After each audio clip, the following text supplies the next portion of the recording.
Welcome to Chillin' 101. We hope this video helps. You start by securing the part. Clamp it so nothing shifts.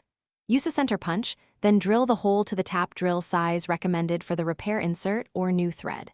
Clean out chips and oil. This matters because debris ruins taps.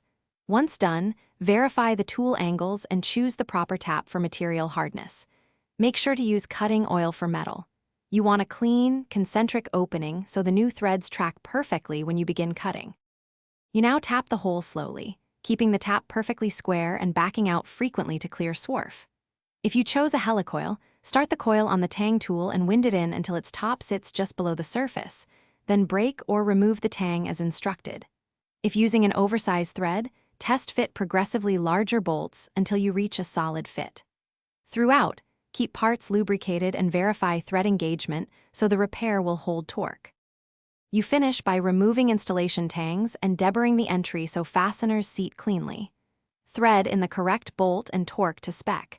Consider medium-strength thread locker if vibration is a concern. Once torqued, cycle the assembly a few times and recheck torque.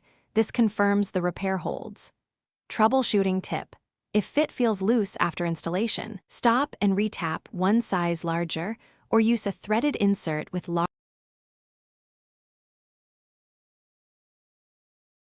Thanks for watching. Consider subscribing if we helped you.